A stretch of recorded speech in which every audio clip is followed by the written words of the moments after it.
It's nice I haven't had to look at my cards yet. What would you like to pour next? Bank, I am Lou Bank, I am Lou Bank, I am Lou Bank. A palapa. Oh, Jesus, watch out.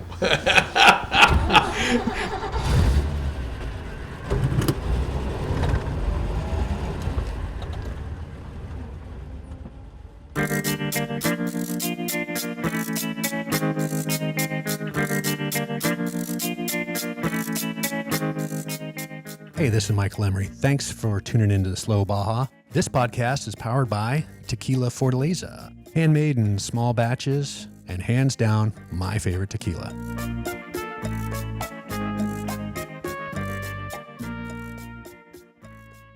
You know, I've long said it, ask your doctor if Baja's right for you. If you've been hankering to get down to Slow Baja, you gotta check out the Adventures tab at slowbaja.com. All my trips are there. From my vintage extravaganzas in fall and summer to my fantastic winter expedition that's open to 4x4s of any age. Now, of course, you can bring something old, but this trip is perfect for modern rigs. Got a go-fast camper or a rooftop tent on your taco? Let's go! Bring your gal, bring your best Baja bud, bring your dog. This Slow Baja adventure is for you. We've got whale watching, we've got beach camping. Raul at Rancho La Bayota is going to roast a lamb on a spit that will change your life. You know, I take care of breakfast and dinner on these trips, and it really does take the sting out of camping. Great food, private campsites, ranch stays, good dirt roads, and extraordinary people are the ingredients that make up a Slow Baja expedition. To find your trip, check out the Adventures tab at slowbaja.com, but don't delay. All my Slow Baja expeditions sell out. So you got questions? Hit that contact button. Ready to book? Use that Slow Baja boarding pass at slowbaja.com/shop. And I look forward to seeing you in Baja soon. And folks, just so you know, I am always here for you for your Baja trip planning questions. One question, 100 questions. The easy way to get me is slowbaja.com/contact. And if you'd like to go to Baja and you don't want to go by yourself, you don't have a vintage vehicle, my winter trip doesn't work out for you, I am happy to talk to you about organizing and leading a private guided tour. I've done it. I've loved it. The pictures are over there at slowbaja.com/adventures, and you can check them out. And if you've got some questions, let's talk.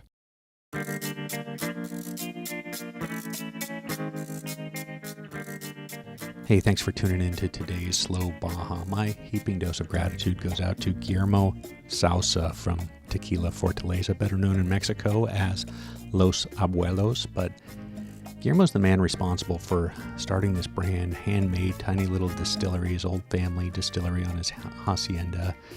And he's making tequila the way his ancestors made it, the way his grandfathers made it for many generations.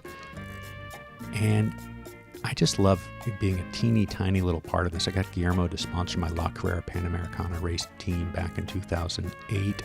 Nobody knew about Fortaleza in those days. And I got to pour tequila for 2,000 miles through Mexico, bottle after bottle after bottle, and share the story. And I've been able to do fun things with Fortaleza since. And I was really thinking about how something like a fabulous small tequila and being part of the tiny story of that tequila and bringing people together over tequila. And it leads right up to moving here to Chicago, walking into a restaurant, seeing 5 bottles of Fortaleza, 5 different varieties, which I'd never seen before, and starting to talk to the bartender about that. And of course, he'd been to the distillery. He'd met Guillermo, because Guillermo brings bartenders in. If you pour it or sell it, you can come to a party at Day of the Dead, Halloween time, fabulous party, and see behind the curtain. You get to see how handmade, how tiny the entire operation is. And I think that's just been gold in getting bartenders to invest in the success of this small brand. Well, anyways, through investing in a little taste of the single barrel reposado, the bartender said, "Hey, do you know Lou Bank?" And of course, I just moved to Chicago and I don't know anybody. So he said, "Well, if you love agave, you gotta know Lou Bank." And so I reached out to Lou, and we met for a drink, and we started talking about the work he's doing in Mexico and the work I'm doing in Mexico with the Baja baseball. And, well, one thing leads to another, and we're sitting down to talk about agave on Slow Baja. So without further ado, Lou Bank. Today, talking agave on Slow Baja.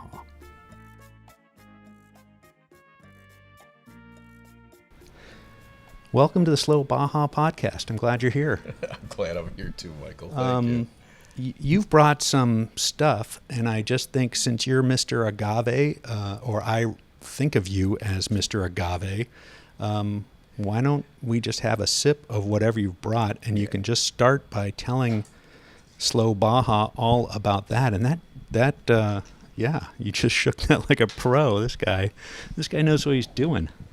Well, I don't know if I go that far. All right, so I'm going to give you this. I've got the hero copita. You've got the villain copita. That's right.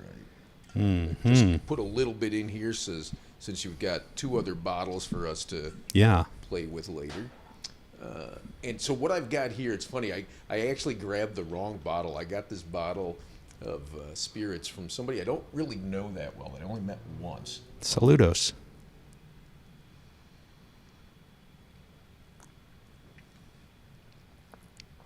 And since we're doing this on video, but many people will be listening to it on audio, can you tell us what we're drinking from this person you don't really know, and then B, how one properly sips mezcal and how you introduce it to your mouth and all that. I mean, you can just slam it, I'm sure, right? But well, but you somebody can do whatever you want as long as you're a paying, consenting adult. Exactly. So what I've got here is by Jose Luis Contreras. And I'm sorry, Jose Ruiz. You can just hold it to the camera there. There you go. Okay. So it's that. Yeah, and then it's all of this fine detail information here. Exactly. Right? So he's in Los Canoas, Jalisco, just outside of Zapotitlan de Vadillo. I was going there to visit a different mezcalero who wasn't in that day, but we ended up at his little Venata, his little distillery, and a bunch of his friends, including Jose Ruiz, they were there. And so they sold us a bunch of booze. So that's to say that I was looking for something that was emblematic of the region, that was cooked underground in a stone-lined earthen oven, that was milled by hand using wooden mallets, that was fermented open air in wells in the ground, literally earthen wells. So we're starting there, folks. Yeah, that's where we're starting. And then distilled in wood-fired, I want to say it was a steel pot still, but it might have been a copper pot still. And so I was there because Sacred, the nonprofit that I run, was doing some projects, is still doing some projects in Zapotitlan de Vadillo, which is just like right next door, 15, 20 minutes away. So I like having spirits that reflect the communities in which we work. So I have something to talk about besides, just the things that we're funding, and talking about them through the spirits that I think represent the community. I don't know if you remember the evening we sat just down the street here at what is it, Cruz Blanca? Leña Brava, but we yeah, also Leña I think Brava started next at Cruz to Blanca. yeah. So, anyways, the two restaurants formerly owned by your friend Rick Bayless. So you spied a bottle on the top shelf. So nice selection of agave spirits, and you spied a bottle on the top shelf, and had a thought that maybe the distiller. Maybe that bottle is an old bottle, and the famed distiller who made that bottle, who has passed, maybe that might be one of his gem bottles from a decade ago.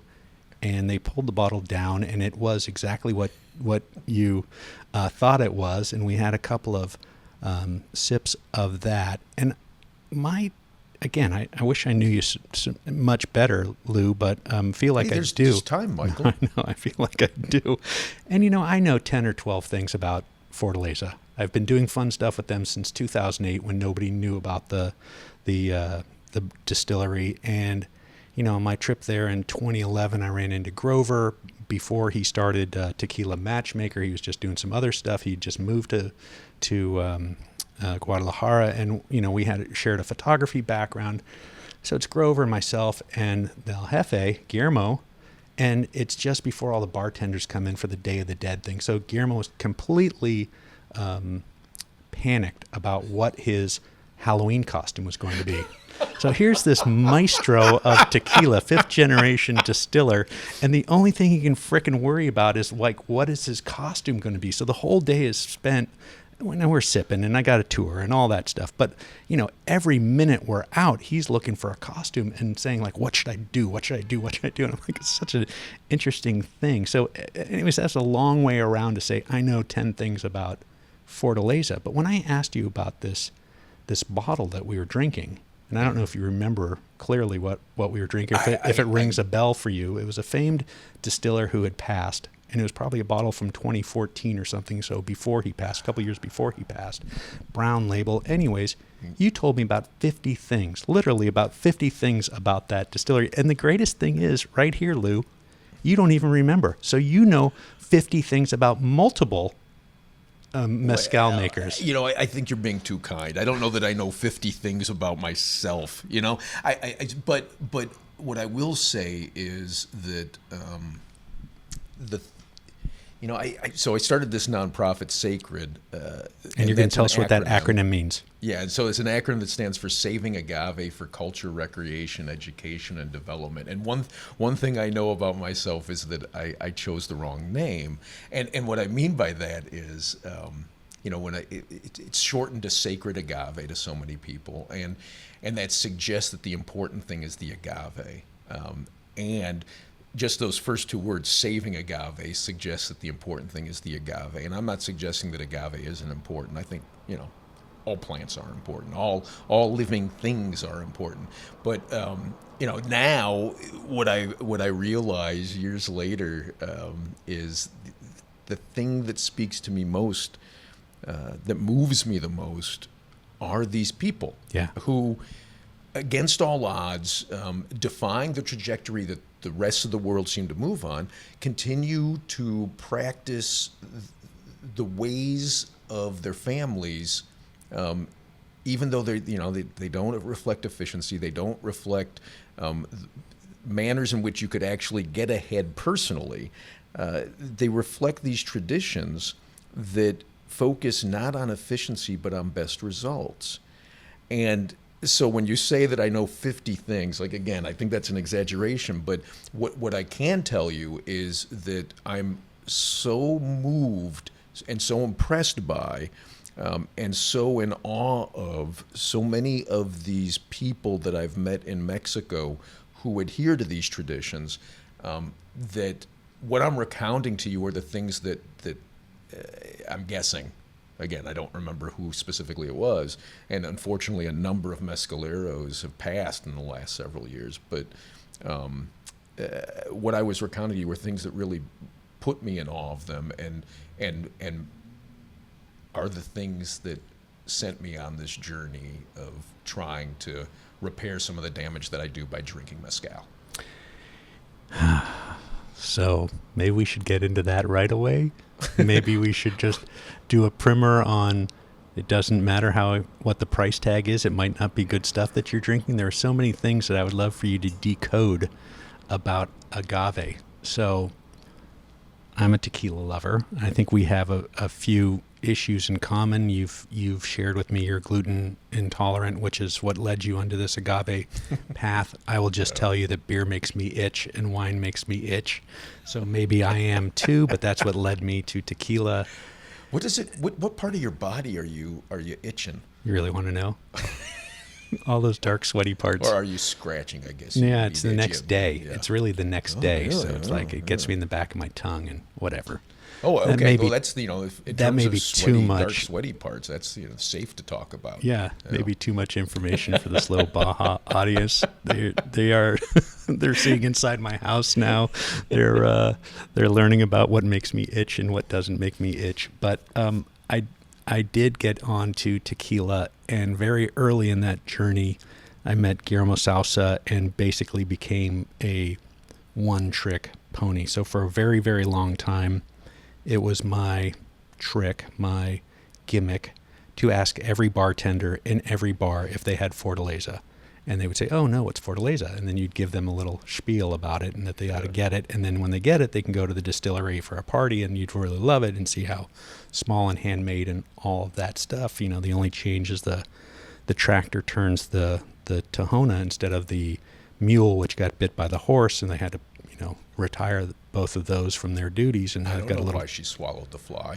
exactly, but a very traditional operation, a very small operation. And I think when bartenders saw how honest the whole thing was, when they got behind the curtain and saw the hand-blown bottles, the labels getting affixed, the stoppers being made by hand, all that stuff, and then again how small the distillery was, and then the entire world's supply fit in, not much more space than my apartment here. Yep.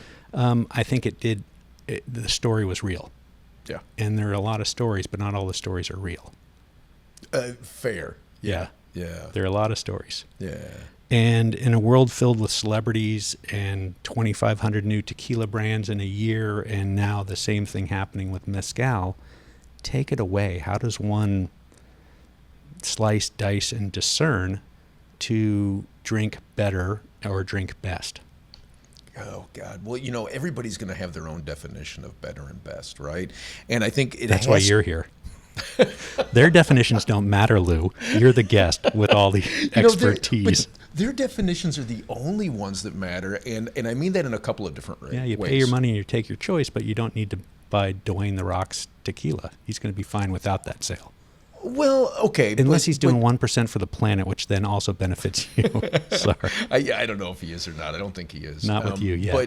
But I what I will say is that God, I was just on an Instagram live thing with La Tequila Ladies, and I came in hot with the 818, and they're one of our biggest supporters. Not Yeah. one of our. Yeah. They are hands down Yep. our largest financial God supporter. bless them. Yeah, right, exactly. God bless them. Put their money where their mouth was. Yeah, exactly. And what I will say is, look, there are a lot of things, like when we were overdoing our little prep there, I mentioned to you that I like drinking Monster, and that was not like a joke. Like I had a Monster this morning. I was Okay. quite happy to be awakened by a Monster this morning. And there are a lot of things that I consume that are just basically things that I consume. And for most people, I would argue that that's what tequila is. And for a lot of people, they really do care about their tequila, and they like things like Dwayne The Rock Johnson's tequila. The name of Mana? Terramana. Terramana, thank you. Yeah. So, and I don't begrudge them that. I really don't. And I Just for the record, I do. For sure, I you begrudge them? I do. I don't know that I want to be begrudging The Rock. No. No, But, there are choices to be made. yeah, and I'm frankly more of a Mankind person than I am a Rock guy, but that's a different story altogether. So I think that there's first the question of what direction does your taste lean, right? But then there's also the direction of, okay, everything that we consume has some impact. Everything that we consume, and by consume, I don't even mean None just of this the is things that we. sustainable. Not one bottle Well, that comes from anywhere in the world is sustainable. One bottle. That's exactly right. Once you look at the carbon footprint of a glass bottle, once you look at the carbon footprint created by moving that bottle from wherever it was made to wherever you're consuming it, once you start looking at all these pieces, you have to recognize that you're creating a carbon wake behind you that is going to have a negative impact on somebody. Every convenience, every piece of joy that is in your life is a hardship for somebody else somewhere, right? And that doesn't mean that we need to deprive ourselves of joy, but it does mean that we should take responsibility for it and try to repair some of that damage where we can. So, when you're looking at something specifically like tequila, your friend Guillermo, who I've never met, and I would dearly love to meet him. Yet you keep your friends in bottles. Your friend Guillermo is one of the few people who is growing Blue Weber agave from seed, and he's doing it, I believe, in coordination with Grover, right? And and I really admire that, though my understanding is nothing that he is growing from seed has been harvested yet. Which is to say that anybody drinking tequila is drinking a monoculture, and that monoculture has replaced the fields that were used for growing food for local consumption in Jalisco, and replaced oftentimes by the very same people who were eating that food because they can make more money, or they could make more money before the collapse of the price of Blue Weber agave, could make more money growing that and buying their food from somewhere else. And it's replacing the wildlands in Jalisco that were home to a biodiversity of plants, that were food for a biodiversity of insects, that are food for a biodiversity of animals. And all of that is at risk because you and I want to have tequila. And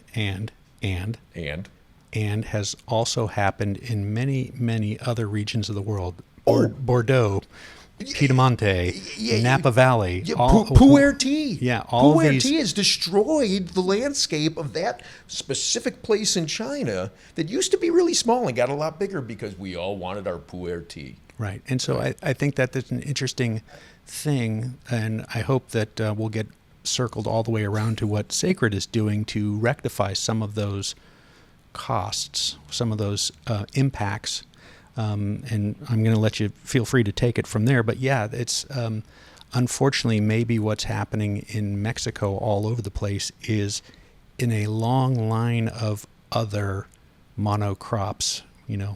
Where I grew up next the grand tradition of where I grew up next to Sonoma and Napa. Yep. In my short lifespan of 50 years now, I saw it. I saw all those open spaces become big dollar wineries and hobby wineries, and so it just became one blanket of grapes after another blanket of grapes after another blanket of grapes after another blanket of grapes for 40 miles straight. And basically like 7 different grapes as opposed to the hundreds of... With a little strip here and there for the bees. Yeah. And, and again, I don't want you to hear this Which is why I'm not drinking wine anymore, folks. Except for last night. Yeah. So, and now your tongue is itchy. But I don't want you to hear that as in essence me telling people to stop drinking wine or stop drinking tequila. I'm not saying that. What I am saying is be mindful of it. There are some tequilas that are made in Michoacan. They're not easy to find. There are some, there are 5 different states in which they make tequila, but 95% of it, that's a made-up figure, but roughly 95% of it comes out of Jalisco. So if we can just start moving our consumption patterns to having a little bit more tequila from those other 4 states, groovy. And I would say if we can just look at all of our consumption patterns and change them a little bit, look at producers like Guillermo who are trying to, so besides being a monoculture, it's also, Blue Weber agave is also genetically homogeneous because nobody is growing from seed. They're just using Iuelos, little clones that come off of the roots, right? And that's putting that very crop at risk of collapse. So you've got somebody like Guillermo who's doing what I would call one element of best practices, right? To try and ensure that Blue Weber doesn't disappear because there's basically just 2 genetic mothers, right? So I'm in essence saying, look, don't stop drinking tequila, but think about if you're a person who cares about tequila, and again, the vast majority of consumers probably don't. They're just going to the bar saying, give me a margarita, and they have no idea even what a well spirit is, right? Well, you're somebody who cares about it, so make that your thing. And select something where you have some idea of some of the positives of drinking that specific tequila. So because Fortaleza has become so difficult to find here at retail in the Chicago area where it's right there. Where I now live, exactly. I'm sure that bottle came from California, or I brought it back in my luggage, that probably Guillermo's son, Billy, gave it to me for a trip, and I didn't drink the whole thing, so I brought it with me. I find myself oftentimes staring at Tequila Matchmaker, and thank you, Grover. Folks, if you haven't checked out Tequila Matchmaker. Great resource. And I happen to be at Binny's this past weekend because we were going to a party and I wanted to bring some tequila. And of course, they don't have Fortaleza, and they just laugh when you ask. But I have to ask, and I have to ask if they're hiding some in the back, and then, whatever, try and butter up the guys. And so I'm looking at a couple rows of tequila to think, well, what am I going to bring? So I happen to like Tapatio quite a bit. And so I just took a glance at Tapatio. And interestingly enough, I don't recall how it's processed. I'm hoping it's not a diffuser. Hoping I'm not enjoying drinking a diffuser. I've seen it. Honestly, like I wouldn't claim to know enough about tequila to say, oh, that is. But I know that on enough of the tequila geek forums on Facebook, they talk about how good it is. So there's no way they would say that about a diffuser product. And so I had, my wife with 6 things. She had we were going to a New Orleans themed party, a crawdad boil, and she had the New Orleans beer in hand. She's like, pick your tequila, let's go, nerd. And so I'm reading about, should have been bourbon if it's a new big. Yeah, but I can't drink bourbon. I'm just going to drink tequila, okay, so I wanted to bring a bottle. So anyways, getting back to it, highly rated. Yep. A tick under Fortaleza, 1 or 2 points under Fortaleza, and maybe a third of the price, half the price, something like that. And so, we brought the bottle to the party. It disappeared rapidly. I enjoyed my share of it immensely. And what I was getting to before is trying to put you on the spot to tick off a couple of things that you had just referenced when you were saying what you were looking for when you were in your roadside small distillery. When you're looking for a tequila, and we're going to start with tequila because then we're going to get deep and dirty into mezcals because I know that's really where you live and love, down in the mud bog. What do you look for? I mean, is it Tahona crush? Is it, what type of cooking they do? I mean, where are your parameters? Where are your markers, your goal markers for, okay, if I'm going to drink this thing, and I know you're drinking mezcal when you're drinking because you're mainly drinking Monsters, is what I hear. So what are you looking for? What are your markers? In a tequila Yeah. or in an agave spirit? In a tequila first, and then we're going to get on to, you're going to define agave spirits, and then we're going to get into all that darkness. Okay, well, this is going to piss a lot of people off. So, I would say $40 a bottle, and that's it. No. So, there are very few tequilas that I've tasted. I'll start by saying there are very few that I've tasted that I actively dislike. But there are also very few I've tasted that I actively like. There are a whole bunch where I've tasted and I go, oh, okay. And I never need to taste it again, right? And so when you say if I'm looking for a tequila, like I'm never looking for a tequila. But well, let me rephrase that. If you were to educate the Slow Baja audience on what to look for in a tequila, first couple markers. What I would look for in a tequila, if I wanted to change the trajectory of the consumption patterns of Slow Baja listeners, I would say look for a tequila that's not made in Jalisco. That'd be my first marker. All right. So get them out of the neighborhood. Yeah, get them out of the neighborhood. Now, look, realistically, that's hard to find. Right. It's really hard to find. Right. And so you're going to find that in the information in the small print on the back, basically, is where you're going to find that. Yeah, or go to Tequila Matchmaker, which is a huge Shout resource. Out Grover. I've had a bunch of people during the pandemic. A bunch of corporations hired me to do tequila tastings, and honestly, like what I know about tequila is it's just tiny. It's very, very tiny. So I used Grover and Scarlett's website and app to prep me for those tastings, honestly, and I would spin off from that into the stuff that I do know. That I do know firsthand. But what I know about tequila is so minimal. What I do know is it's a monoculture, and if we continue to consume it the way we are, we're going to do further damage. It's already damaging, but further damage to a part of Mexico that is a part of the Americas, that is a part of the world that I don't think we can afford to do more damage to.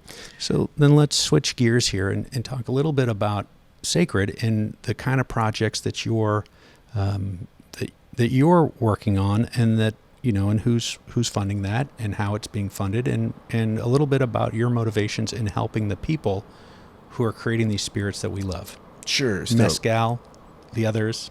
the agave spirits. The others, Pinot Yeah, Mezcal. we're changing gears here. We're not talking about tequila anymore. This guy really doesn't know anything about tequila. He's Mr. Agave, but you know what? He's not doing the simple stuff. He's doing the complex stuff. Well, again, like I think you're giving me too much credit here. I've been working in nonprofit since about 1999, right?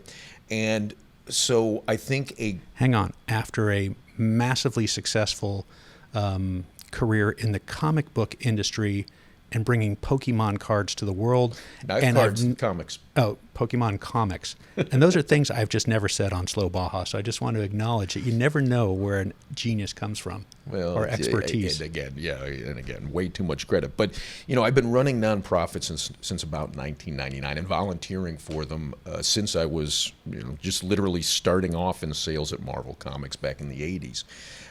And I think what I've whittled it down to is a good nonprofit does one of two things or both things, and that is either help preserve an at-risk resource or help leverage an underutilized resource.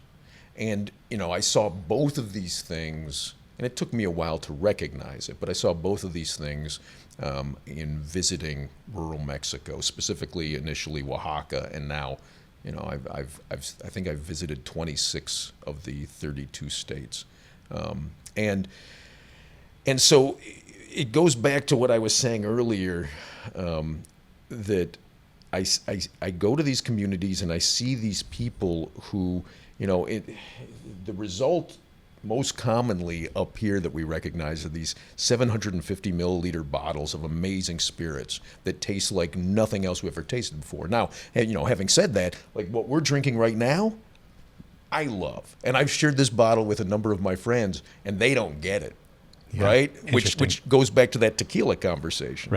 Right? Like, I taste tequila, I don't get a lot out of it. I'm not saying I dislike it, but it doesn't push my happy buttons in the way that it clearly pushes yours. Well, it's a little bit like having a hamburger versus some wild game.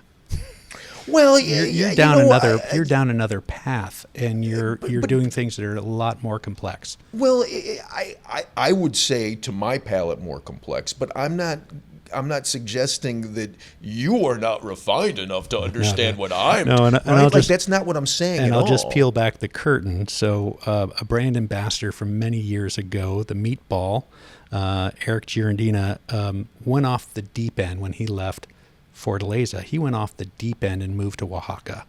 He's a little 5'6" guy, with bright red hair. Maybe you met him somewhere, and really went deep. And he occasionally came back to San Francisco and bartended in my neighborhood.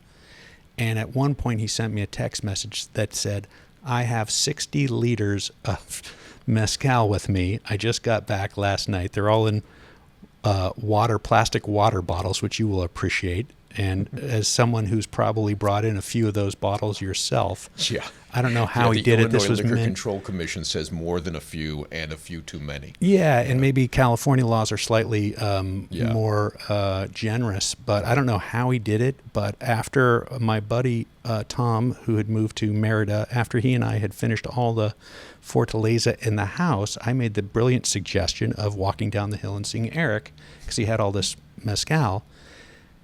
And the first one was gasoline, and then to sate our palates after that one, he made a magnificent cocktail.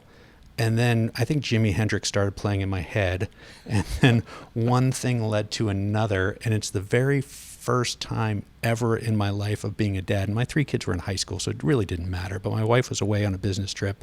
It's the first time I wasn't able to get out of bed. And I did kind of take a peek over the side of the bed to say, oh, I'm glad I didn't throw up, because it was a crazy night. And now, again, that's quantity, that's mixing, that's a lot of other bad practices that went into that.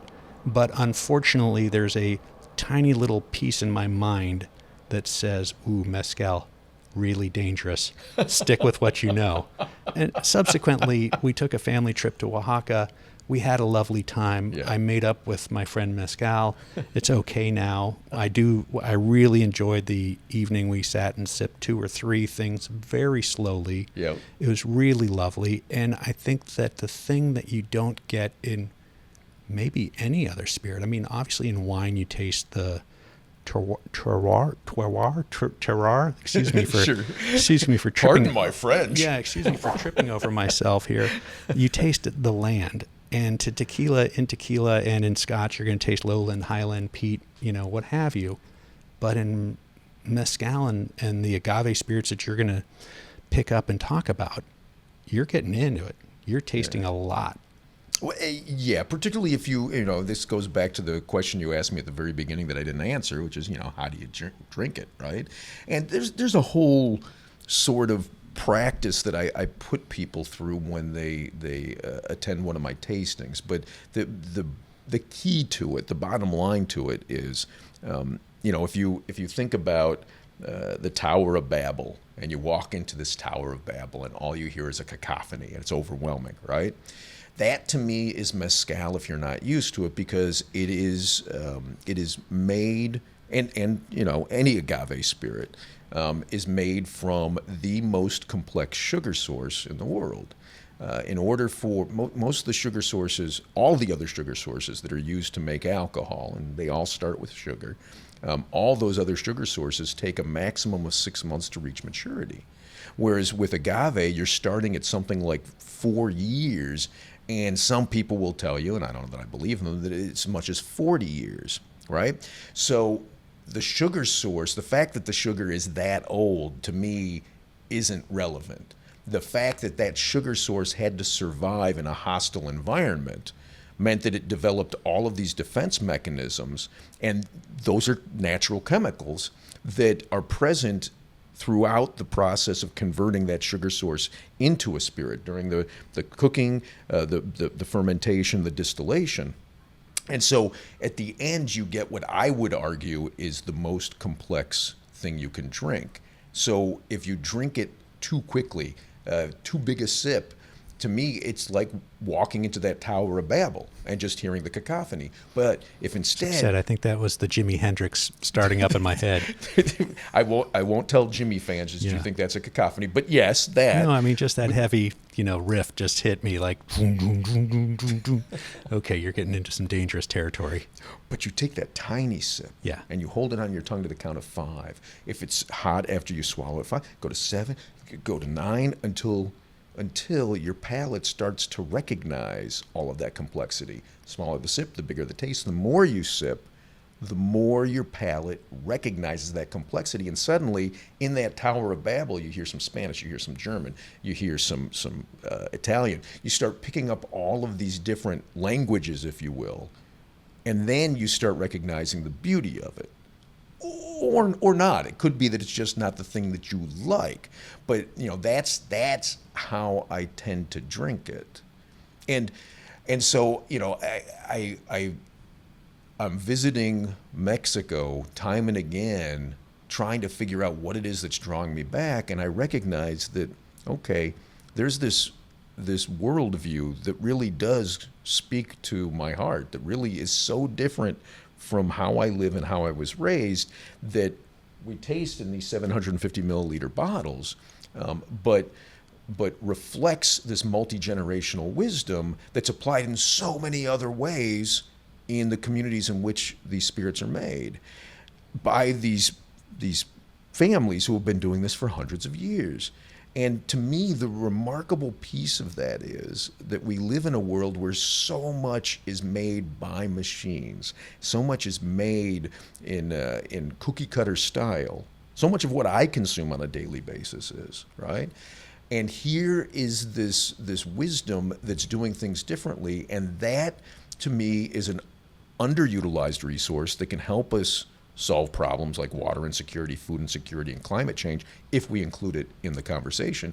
And we're at risk of losing that resource. So again, that second part of the equation, we're at risk of losing that resource as we drink more and more mezcal, more and more tequila, consuming the resources that these families need to carry on this tradition that really does fuel both, emotionally, psychologically, and financially, really does help fuel these traditions, this way of life. On that profound statement, we're going to take a quick break so that I can tell you about my friends at Baja Bound in case you happen to want to drive down to Mexico and check out the agave growing regions, or just head over to Baja. You're going to need some Mexican insurance, and the folks at Baja Bound will get you there wherever you're going, Baja or mainland, and we'll be right back with Lou Bank talking about the people, the place, agave, Mr. Agave. We're going to talk about all that stuff in just a second. Here at Slow Baja, we can't wait to drive our old Land Cruiser south of the border. And when we go, we'll be going with Baja Bound Insurance. Their website's fast and easy to use. Check them out at bajabound.com. That's bajabound.com, serving Mexico travelers since 1994.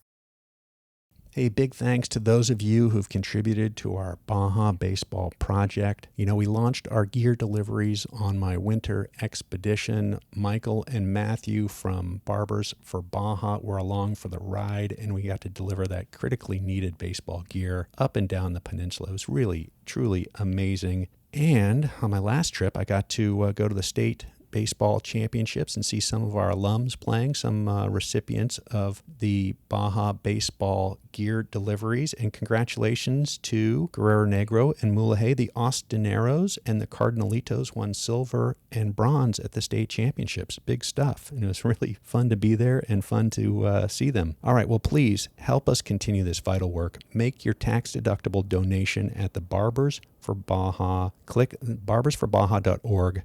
Click the Baseball in Baja link, and I thank you from the bottom of my heart. I really do. It is so amazingly gratifying to be able to give these kids this chance to keep playing this sport, keep them on the field, keep them out of trouble. Please check it out. Baseball in Baja link at barbersforbaja.org. Thank you. All right, we're back with Lou Bank, getting connected over Slow Baja alums Noel with El Refugio in Todos Santos, who gave me this unmarked bottle of Mezcal from... Oh, that's so funny. If it's Espadín, that's the type of... Espadín? Espadín. Yeah. Espadín, I can't read his writing.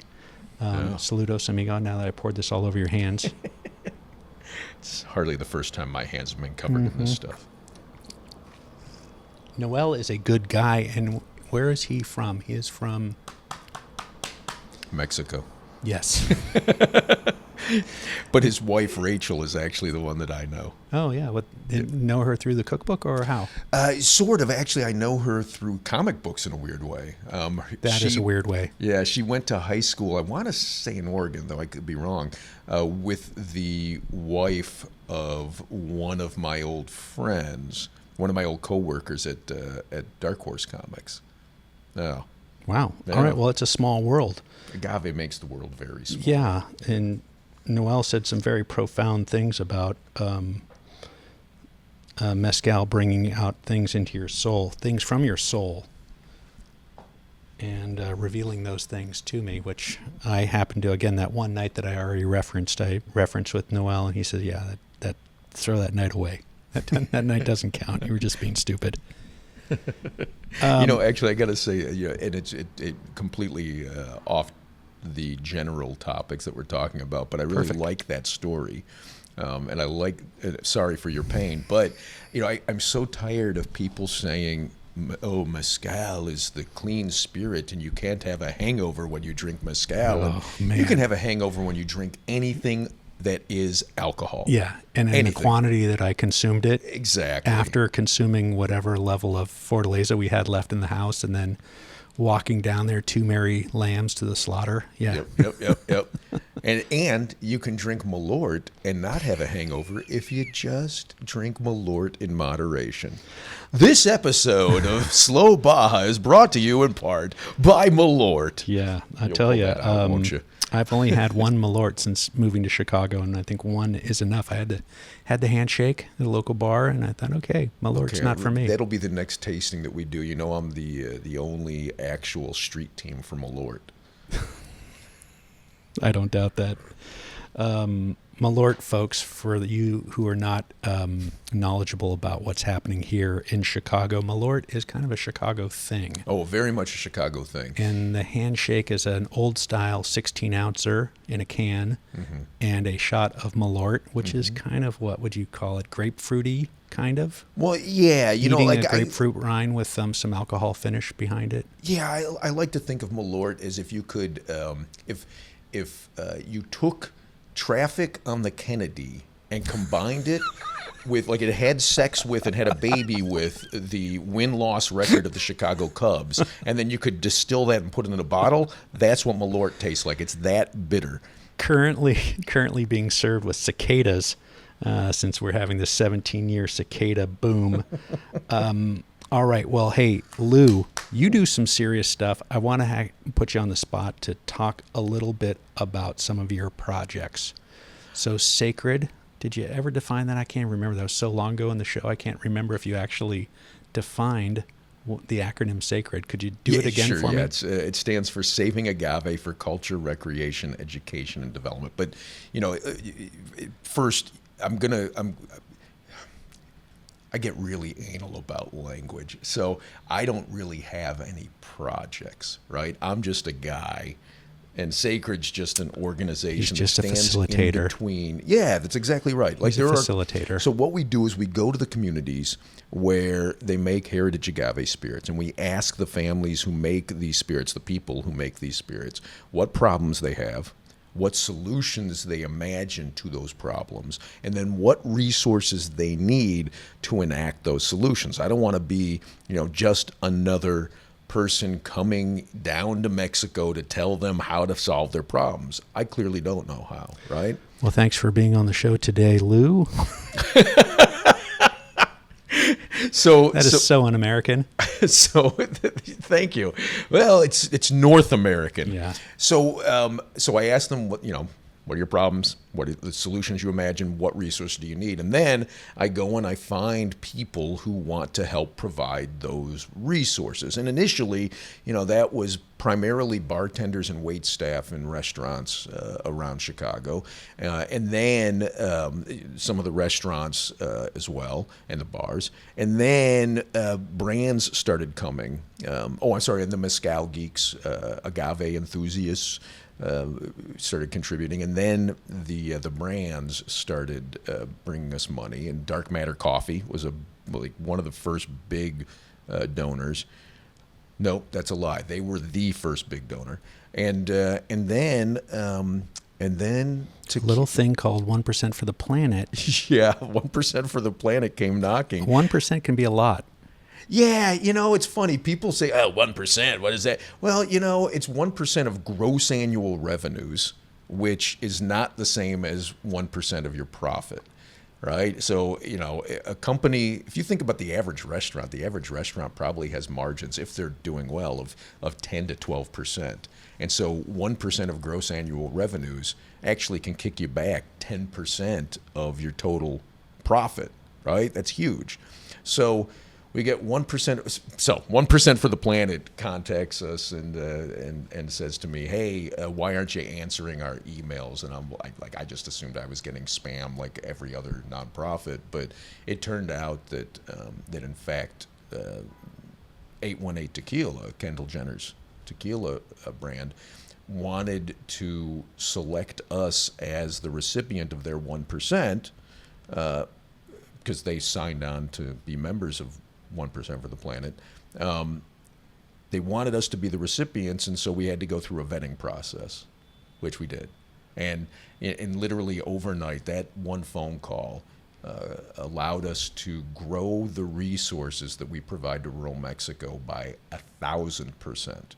Yeah. So can you pick one or two projects that you have helped to facilitate with either the 818 money or somebody else's money? But tell me a little bit about what happens to the folks in these rural communities that make these spirits that we love. Yeah. And that's the thing. I mean, again, it's not always pretty what those communities look like and what the folks who are harvesting those agave or what's going on there. And so tell me a little bit about where the rubber meets the road. Sure, yeah. So one of the projects that really speaks to my heart is there's this mezcalero in San Juan Espanatica, Jalisco, who, to me, he's the hero of the community, right? He is, I want to say, 7th generation mezcalero in southern Jalisco, who's the guy who's providing the spirits for the local fiestas, for the local family celebrations. And because I drive an SUV back here in Chicago, right, you get climate change, and climate change is causing this crazy rain pattern down in this community, in Arturo's community. And as a result, his distillery, what he calls his tachica, his little vinata, his little distillery, it's located on this hillside, and it's starting to collapse down the hillside. The hillside itself is starting to collapse. So we get him the resources he needs, which is both funding and connecting him to an architect and an engineer to figure out how to shore up that collapsing hillside. And the work is done primarily by Arturo and his neighbors and his family. We provide them with the funding to pay themselves to do the work and to purchase the materials they need. And then to build out a tasting room so that, you know, when the locals are coming to purchase their what they would call vino mezcal, right?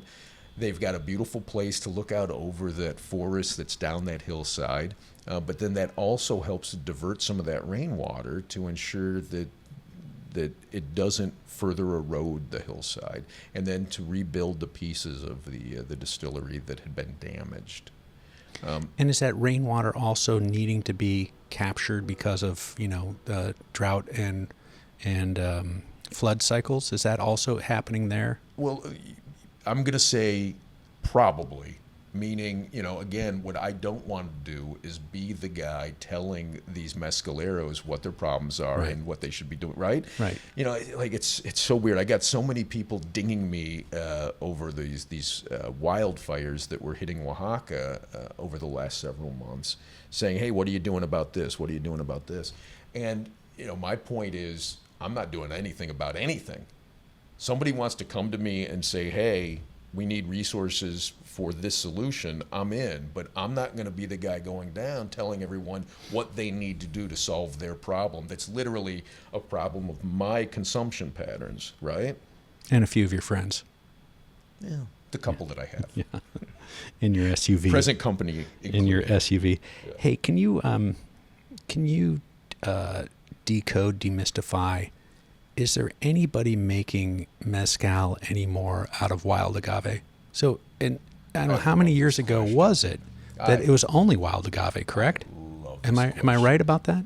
Yes. You know, if So when I was racing the La Carrera Panamericana and driving very slowly in my race car through Oaxaca, and there's just row after row after row after grandma with a donkey turning the Tahona, making the mezcal right there in some, you know, 2 sides, blue tarp, whatever, selling it, bring your bottle, what have you. Was that all wild 2008? Was that all wild agave harvested there? well, okay, so if you were looking at row after row, it wasn't. I mean, I'm just saying there was a road that we drove down, and there was one little mom and pop stand here, and then there's one little mom and pop stand there, and then there's another little mom and pop stand there. And it might have been because it was the main highway, but it wasn't a fast highway. We were going mildly, 40 miles an hour or something. Well, so what I can tell you is if it In the was back road of 2008, Oaxaca. you could have been looking at wild agave and you could have been looking at farmed agave. Okay. They've been farming agave intentionally for decades. And Espadín specifically in Oaxaca, like, I think it was 1994 when they started the process of securing the denomination of origin for the word mezcal, right? So, And that's the family, it's sort of Yeah. like champagne, Right, right? It has exactly. be I was just made gonna ask you to this define place that like for this, the- right?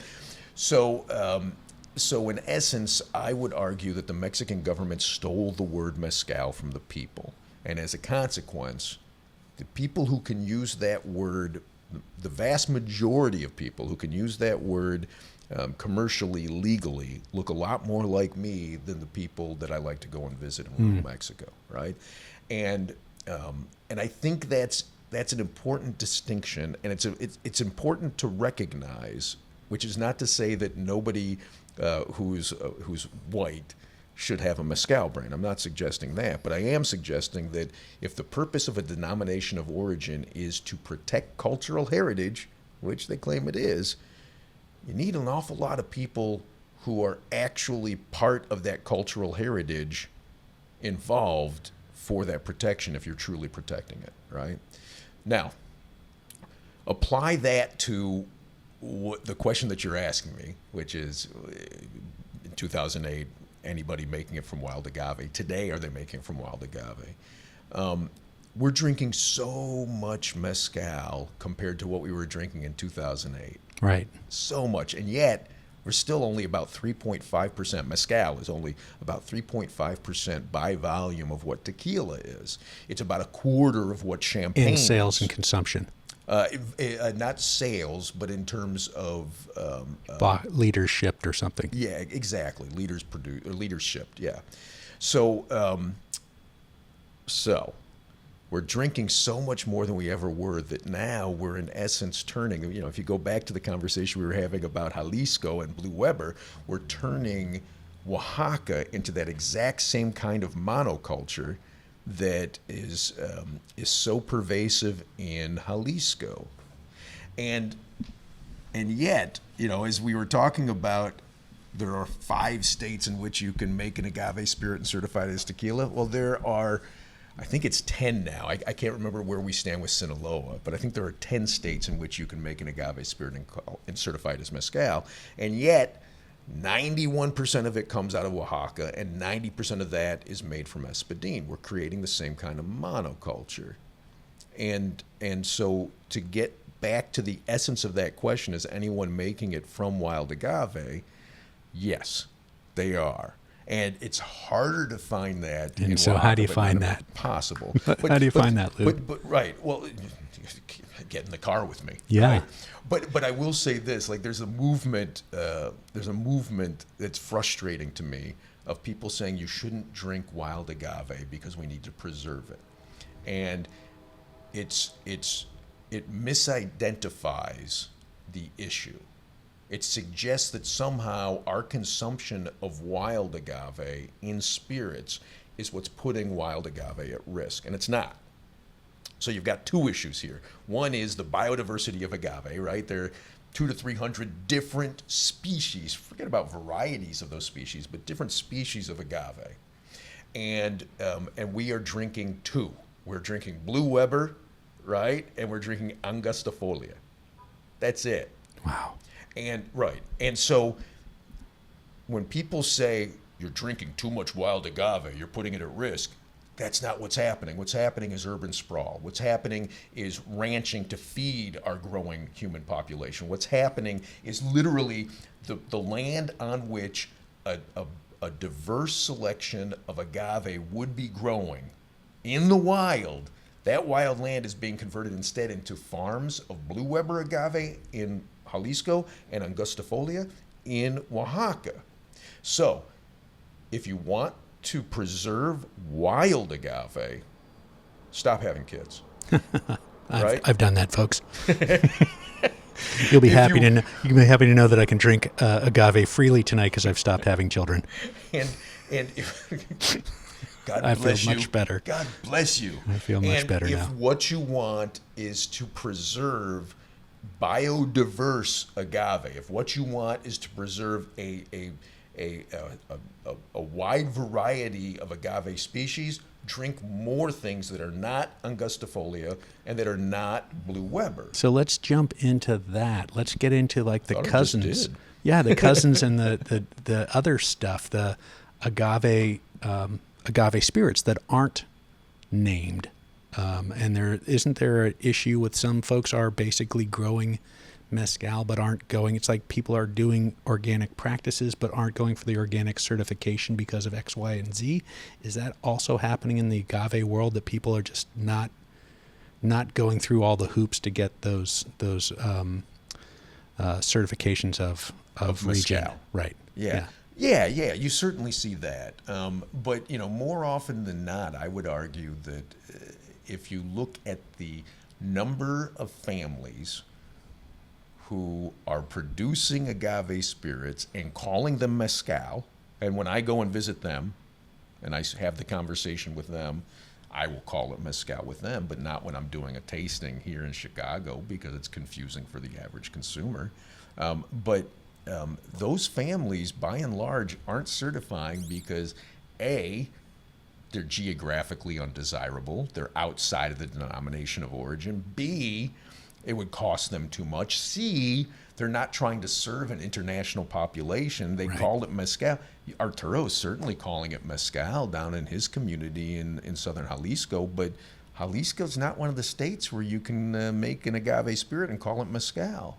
And again, getting back to what I saw in 2008, basically if you can't afford a glass bottle to put the stuff in and you're putting it in recycled soda pop bottles and recycled water bottles and recycled anything, you're probably not really worried about the origin and the naming of whatever's going in there to, if gringos are going to care about that.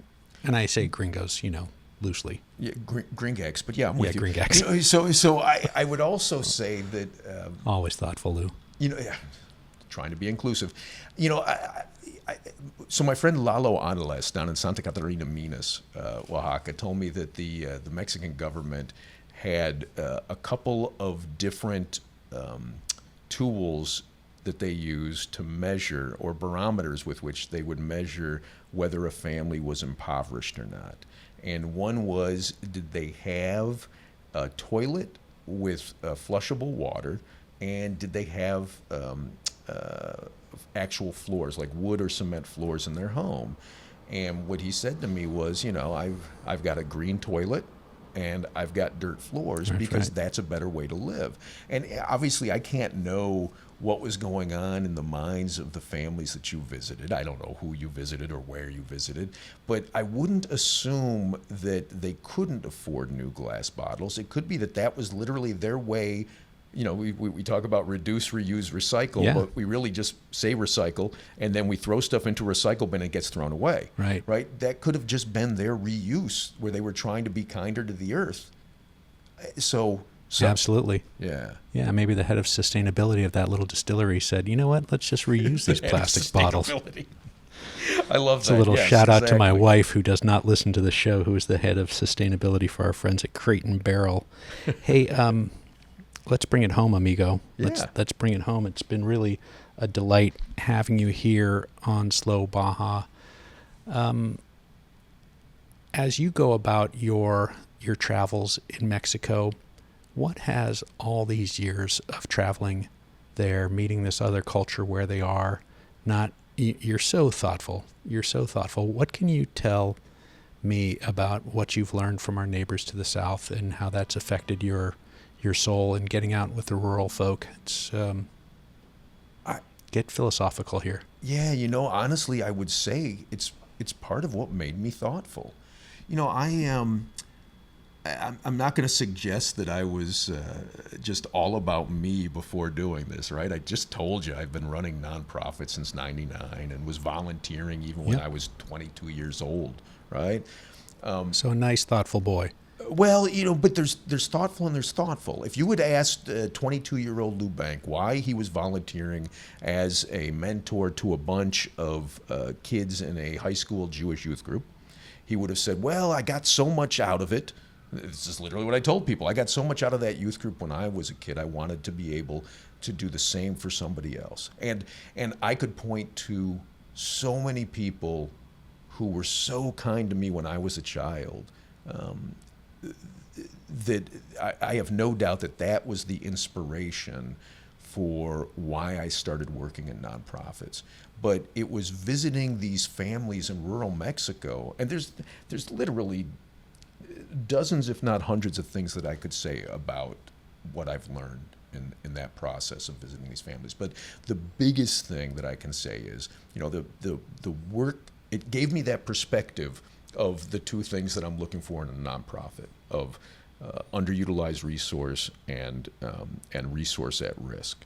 And I've been working in education in Chicago since 2005, and I would 19 years. We're 2024 here. Oh, thank you. And doing a little math. if you had asked me in 2005, why was I working in education in low-income neighborhoods in Chicago, running nonprofit programs, not as a teacher, I would have said because every child deserves a chance. And I certainly believe that. But it was that work in rural Mexico that opened my eyes to the fact that that's a piece of it. But I think a more significant piece of it is every child in every low-income neighborhood in Chicago is another potential solution to the problems that we face.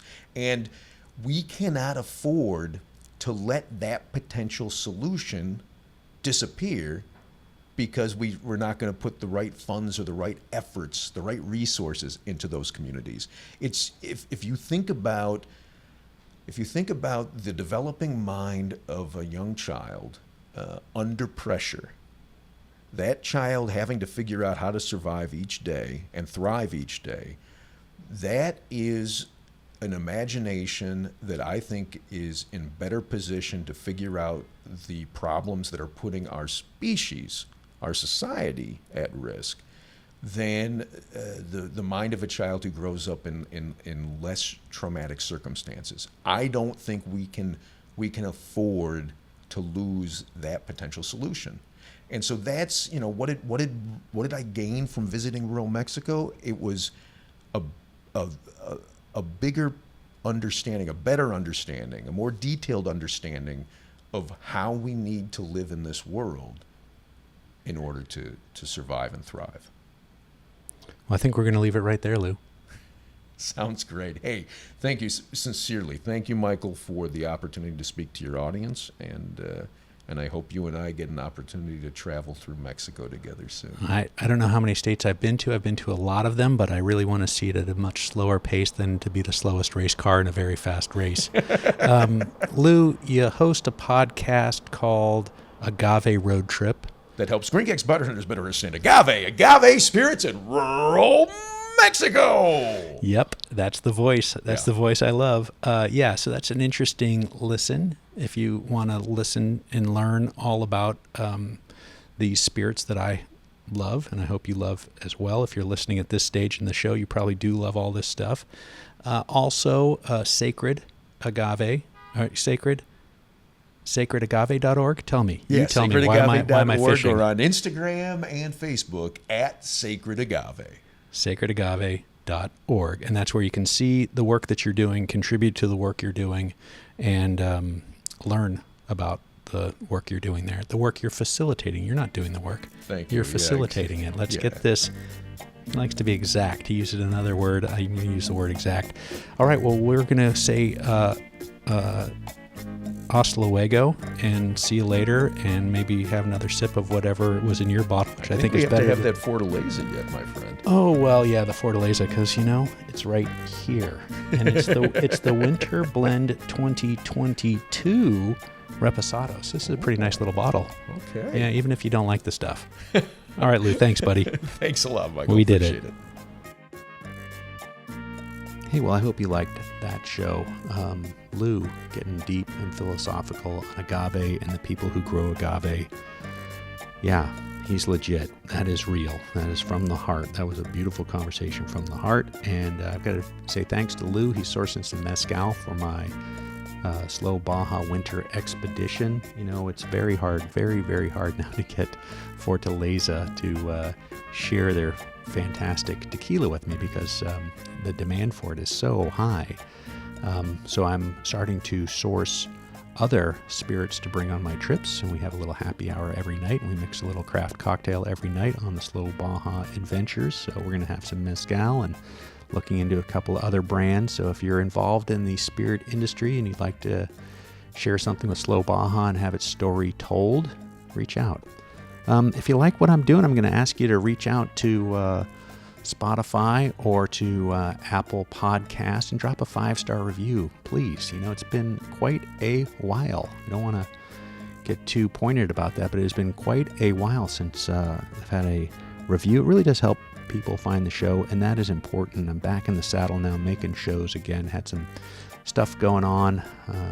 Just to be honest here, my dad passed recently, and last year there was a lot of stuff related to him that kept me from doing the slow Baja thing as much as I would like, and sharing his stories as often as I would like. But I am firmly back in the saddle now, looking forward to a trip here, heading to Baja next week, and I cannot wait. So please drop a 5-star review. If you've got tacos jingling in your pocket after the holidays, please reach out onto the donate link at slowbaja.com/donate. Drop a taco in the tank. That really helps me keep the show going as well. And there's some stuff, hats and tees and stickers. It's in the Slow Baja shop. If you're there, you're dropping tacos, or you're perusing the website, checking out the Slow Baja adventures, pop over to the shop, buy some merch, rep Slow Baja. Really appreciate it when folks share the photos of them here and there on their trips. Or I just got a photo today of some guys in Vermont doing a little snow wheeling, and I saw a Slow Baja sticker on the back of the truck. Really warms my heart seeing Slow Baja getting out and about like that. Okay, well, I'm going to tell you about my friend Mary McGee.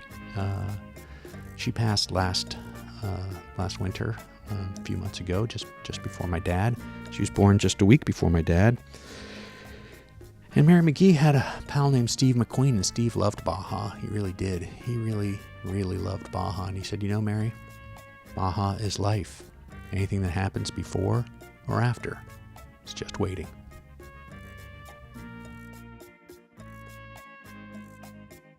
Sitting here having a Post-production Winter's Blend 2022 Reposado from our friends at Fortaleza. It's amazing. It's amazing to me how Fortaleza jogs the memory, Michael. It's allowed Lou to remember the distiller that I was asking him about, and he didn't want to leave without telling me a little bit about that.